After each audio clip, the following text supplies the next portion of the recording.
Hey folks, David Stewart here. Skin suits are only relevant because the fans make them relevant. I feel like this topic is evergreen, past, present, future, but I hope it won't be. I hope like in a couple years, if I haven't been completely kicked off the internet, somebody will come by on the comment section and be like, yeah, well, this hasn't happened. There've been no more reboots and requels of the skin suit variety since you made this. I really hope it would be different, but I'm not holding my breath because people haven't really changed their habits over the past 5, 6, 7 years that I've been doing this and monitoring this. So what do I mean by a skin suit? A skin suit in this case is a metaphorical skin suit. I didn't come up with this terminology. So if you remember who did, it's just a slip in my mind. You can put it down below.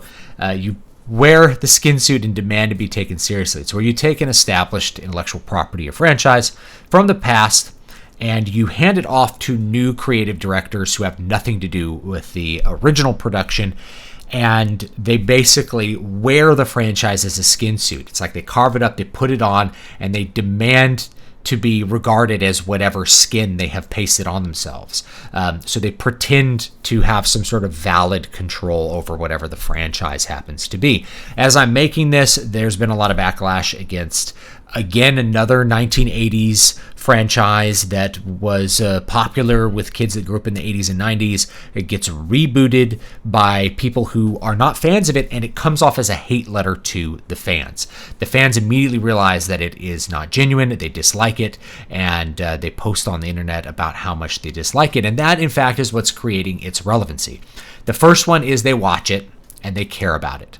The second one is they talk about it, and even though they talk about it in a negative fashion, they make it known. They make this thing known, and it spreads online. It has kind of a via negativa way of spreading the information, which I've talked about on the channel before.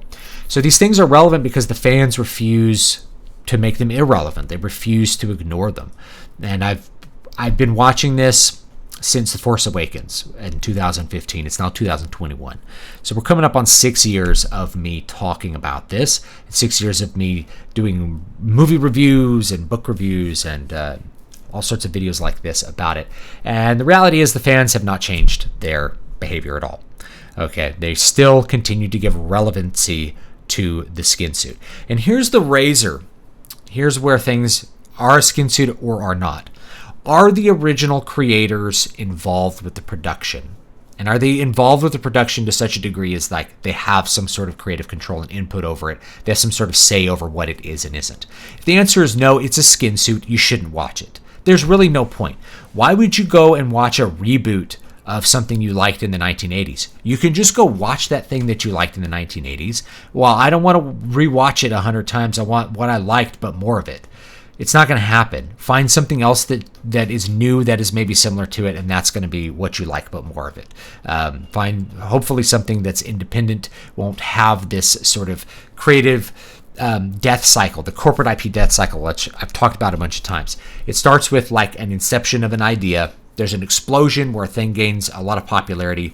Then you enter into this milking phase. So phase 1 is creation, phase 2 explosion, phase 3 milking.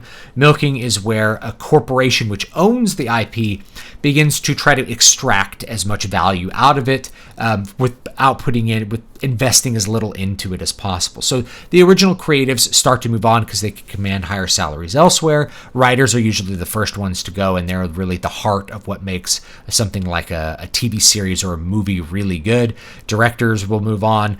Actors tend to be the last ones because the reality is a lot of people don't look, including me, it's like I don't look so closely at the credits. I know every creative person involved coming or going. A lot of people don't know who directs the movie or produces it, and they really usually don't know who writes it. I usually have to look up writing credits because I don't remember them from when the credits are rolling. I'm a writer, and I'm like, wait, who wrote this movie? I don't remember a lot of the writer names on the credits. So if a writer leaves a series, no one really notices. Most of the fans don't care or notice. They only really notice that the actor leaves. So after the milking phase, when the popularity starts to decrease and decrease because the quality is going down and down and down because you're putting as little budget into it as possible, you're trying to trim you got to pay the actors more to keep them on. So you, of course, cut the salaries of the writers, directors, everybody else gets a lower salary. until it gets to be bad, and then it dies. That's phase 4, death. Then you enter into phase 5, which is the reboot phase. And here's what I'm really talking about. This is where fans make it exist.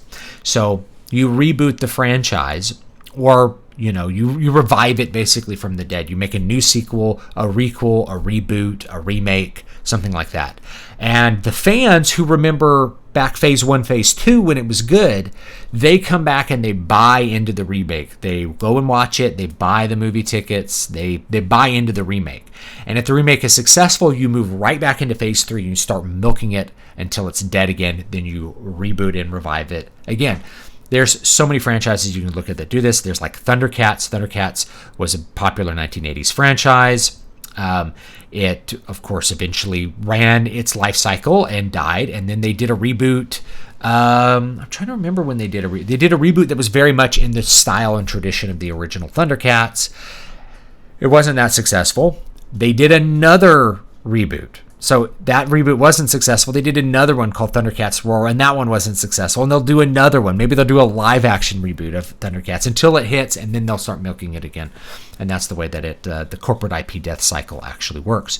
So if you don't like the corporate IP death cycle, who's responsible? It's the people that are buying into the reboots. It's the people that are taking those skin suits seriously. When the person carves up the corpse of some franchise, puts it on their face, and says, I am this. I am Thundercats. I am He-Man. Whatever stupid. I am Star Wars. And demands, I am it. You have to take it seriously. It's real. It's canon because, this company said it is because we legally own it. It's real, and you have to take it seriously and pretend that take it very seriously. Because fans are like, well, I can't believe they're destroying this franchise. They can't destroy it. They don't own it. They're not the artists who created it. So the razor is, if the original artists are involved, fine. That reboot counts. If the original artists are not involved, it doesn't count. It doesn't matter. It's just a corporate remake, and it should be completely disregarded and ignored. And the fact that people are still having tons of little conversations about it in this day and age, it's just the reality that the fans make it relevant. Now, I say that. I've made a lot of content based on this, like giant hypocrite David Stewart here talking about making things relevant by making a bunch of content about how bad they are. Hey, it's real, and people said, are you going to watch the new Lord of the Rings? The new Lord of the Rings from Amazon is a skin suit. It's another skin suit of Lord of the Rings. Yeah, I may watch it and talk about it, but I'm telling you right now, the reason I'm doing it is not because I care. I know it will be bad, and I expect it to be bad, and because none of the original creators are involved. Tolkien's been long dead. His son, Christopher Tolkien, is also in the grave, who maintained his artistry for decades after the death of his father. So those two people are dead. Christopher Tolkien and J.R.R. Tolkien are dead. They can't have any creative involvement. It's a skin suit. It's just a make-believe. It's a make-believe corporate adaptation. So it could be bad, could be good, but it doesn't really count and doesn't really matter, and you probably shouldn't pay attention to it. Why would I watch it and pay attention to it? Because I write fantasy books. Because I write these fantasy books. Somebody who doesn't know me is going to get angry about Lord of the Rings. They'll go on YouTube. They'll find me talking shit on the new Lord of the Rings, and they'll be like, maybe I'll check out his books. I did this with Star Wars. I'm talking like a complete Machiavellian evil mustache guy, but it's it's not like I set out dastardly to do it. I originally talked about Star Wars simply because I was upset about Star Wars. Honest to goodness. I had published 0 books when I made that first. I had written a bunch of books. I hadn't published any because I was still trying to do the traditional publishing thing. I had published 0 books. So I just did it because I disliked Star Wars. And only after that did I start to do all the other stuff with books. Of course, if I make content, I'm going to tell you, you can buy my fantasy books. Right. I'm gonna do that because that's another way that I can pay the bills. It's another way for me to make money. It's another way for me to get my books into the hands of people who actually want to read them, just as a creative person. I want my books to be read by people who are going to like them, not by people who are going to dislike them. I know that sounds weird, but that's really what I want. I want people who are going to enjoy my books to read them, and people who aren't going to enjoy them to just ignore them. That's my ideal right there. So anyway, yeah, I may talk about it, but it's completely from a Machiavellian perspective, and I'll probably just say that like in the video. Hey guys, David Machiavelli Stewart here. Let me talk about why this is bad and plug my book at the same time. But that's kind of where we're at. The truth is that the skin suits are relevant because the fans continue to make them relevant. And I don't know how long it'll be before they change their behavior, or in general, especially Gen Y, like 40-year-old people are going to stop watching these reboots and sequels and stop caring about them. But the reason they're relevant is because the fans continue to make the skin suits relevant. They continue to play along with the game and pretend that something that Kevin Smith makes is... He's ruined... Oh, dang it, I mentioned him. He's ruined this franchise. I think I mentioned the franchise earlier on accident, but whatever. This fat guy ruined the franchise. He can't ruin something that he doesn't control. He's just pretending to have control over it. He said he wasn't a fan. He wrote a hate letter to fans that, you know, is basically an inversion of what the original thing was. Really on purpose. You have to say it's on purpose at this point. Why are you pretending like that's valid? You know, it's the fans that are playing along. So anyway, guys, take it easy. I'll see you next time. You can buy my fantasy books. I like writing them and I like selling them. So have a great one, guys, and I'll see you next time.